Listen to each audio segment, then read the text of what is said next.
Salam investor. Salam investor. Salam investor. Kembali lagi bersama Capital Market Talks KSPM FEB Undip. Sebelumnya, kenalin aku Dena dari Public Relations sebagai moderator pada episode kali ini. Nah, hari ini aku sedang bersama dua narasumber yang akan membagikan informasi pasar modal ke kita semua. Ada Gading dan ada Satria. Halo, boleh banget nih kenalan. Halo, jadi kenalin nama aku Satria, aku dari atau biasa disebut IRD. Halo semuanya, kenalin nama aku Gading dari Divisi Analysis and Investment atau AI. Salam kenal semuanya. Nah, dengar-dengar IHSG saat ini sedang loyo nih. Mungkin informasi terkait IHSG ini bakal disampaikan lebih lanjut dengan pembicara CMT kita. Oke, jadi untuk kondisi IHSG alias indeks harga saham gabungan ini itu terbilang loyo ya saat ini. Nah, IHSG itu berada di zona merah pada saat sesi perdagangan terakhir di kemarin pada 7 Mei 2021. Nah, IHSG itu ditutup turun 41,93 poin atau 0,70% ke 5.998 pada perdagangan Jumat minggu kemarin. Nah, terdapat 164 saham menguat, terus 38 saham melemah dan 151 saham stagnan. Perdagangan mencapai 8,7 dari 14,4 saham yang diperdagangkan.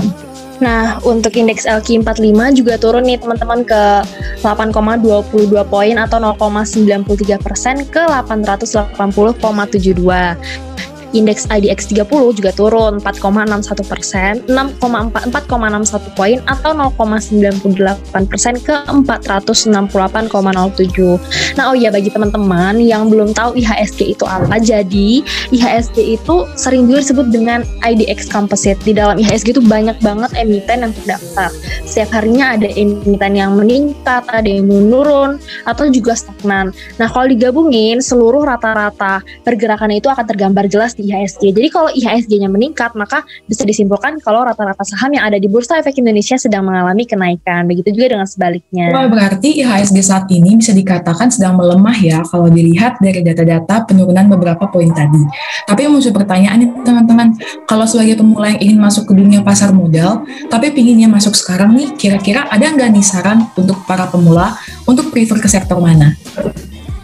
Waduh, banyak banget. Nah, mungkin yang saat ini kita lihat kan bahwa keadaan IHSG lagi loyo, namun jangan salah nih, dengan beberapa sentimen yang ada saat ini seperti coronavirus yang menuntut kita untuk melakukan social distancing, lalu ada juga sentimen hari bonus atau hari belanja nasional yang dimana itu didukung oleh pemerintah. Nah, lalu apalagi nih sentimen yang mungkin bisa buat naik. Nah, yang paling deket ini sih yang baru-baru ini juga, yaitu bulan Ramadan dan juga Lebaran. Pasti teman-teman udah bisa guess sih, kira-kira konsumsi masyarakat itu terbanyak ada di sektor apa? Mungkin Dena bisa bantu jawab kalau Lebaran sama puasa plus Harbolnas plus coronavirus juga kita sering melakukan permintaan terhadap sektor apa tuh? Kalau biasanya sih di masa pandemi gini, terus lagi masa-masa lebaran, pasti ada minuman kaleng, makan, baju, kosmetik, obat-obatan, vitamin, dan masih banyak lagi.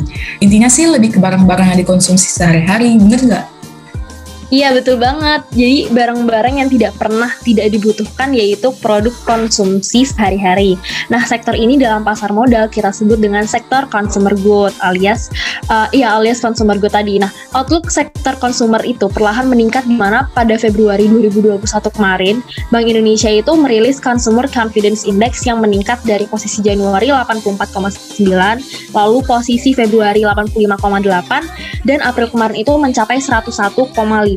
Jadi indeks ini menunjukkan aktivitas-aktivitas konsumsi masyarakat nih guys. Jadi udah kelihatan banget bahwa dari indeks ini sendiri bahwa Indonesia itu memiliki peluang yang baik pada pasar modal sektor consumer good. Begitu ya Dena. Jadi kalau mau join saat ini, sabisi masuk ke saham sektor consumer good. Wah iya, jadi kebayang sih kenapa consumer goods jadi sektor yang pas banget buat kita masuk saat ini. Nah ini aku juga mau nanya nih ke Gading dan Satria, kira-kira kalau dari consumer goods sendiri, kalian rekomendasi emiten apa sih?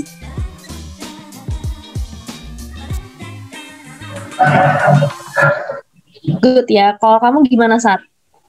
Aku yang sama sih Emiten Good alias Garuda Food ya. Emiten Garuda Food ini merupakan emiten yang mencatatkan kinerja muncer ya sejak awal tahun ya. Jadi awal banget tuh. Betul banget ya. Jadi secara year to date juga saham emiten yang melantai di bursa pada tahun 2018 ini sudah melonjak 37,8%. Tapi ada juga nih emiten lainnya yang bersifat defensif alias tahan banting bahkan saat corona menghajar perekonomian global dan juga di tanah air ini. Yaitu ada dua Indofood yaitu Indofood Sukses Makmur dan Indofood ICBP. Ada Ultra Jaya dan juga Mayora nih guys.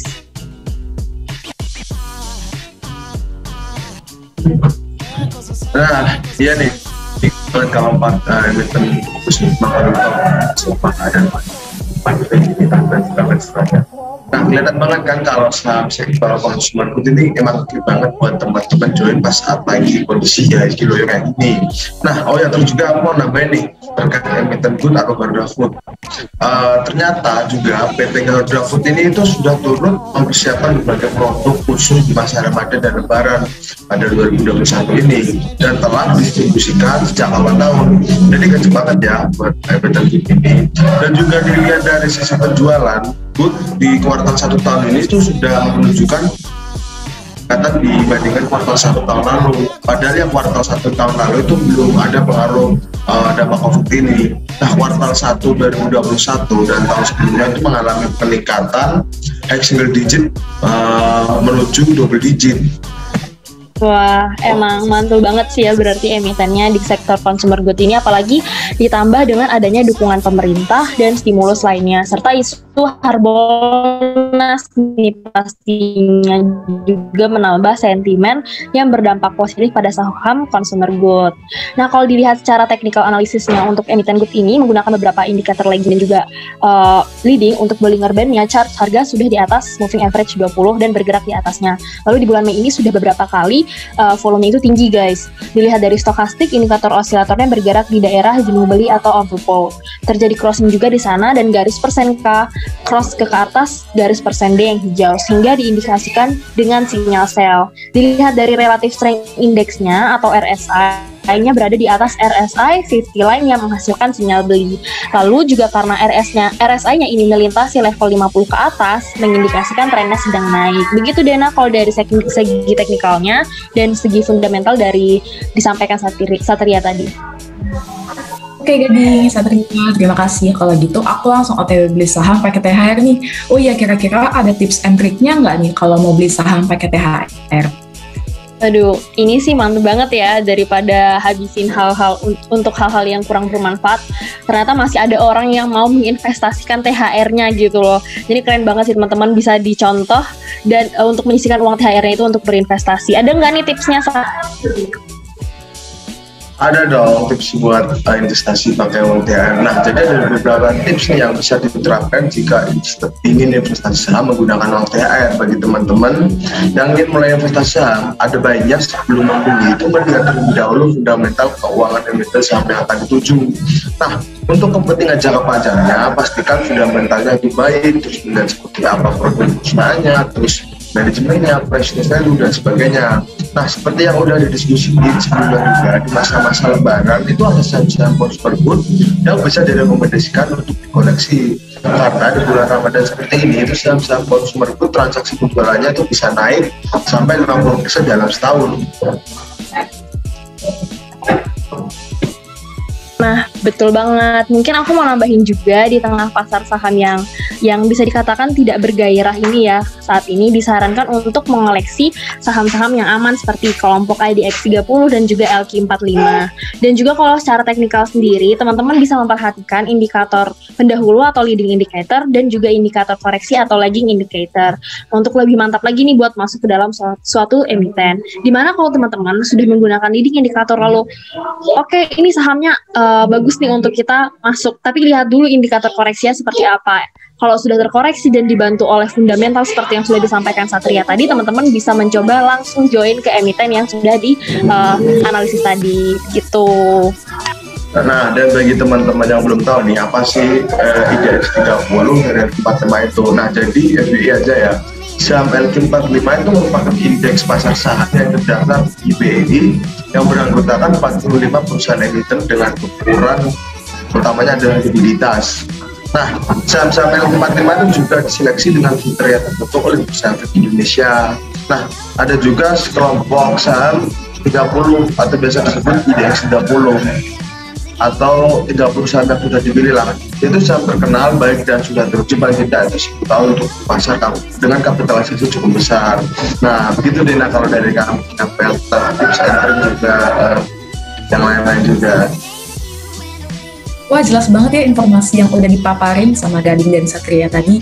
Nah, jangan lupa dicatat ya tips and triknya biar kita semakin cerdas dalam berinvestasi. Baik, makasih banget Gading dan Satria atas penjelasannya. Nah, itu tadi penjelasan Capital Market Talks pada episode ini. Terima kasih untuk perhatiannya. Jangan lupa untuk like, comment, subscribe channel KSPM FEB Undip. Salam investor. Salam investor. Salam investor. See you next time. See you.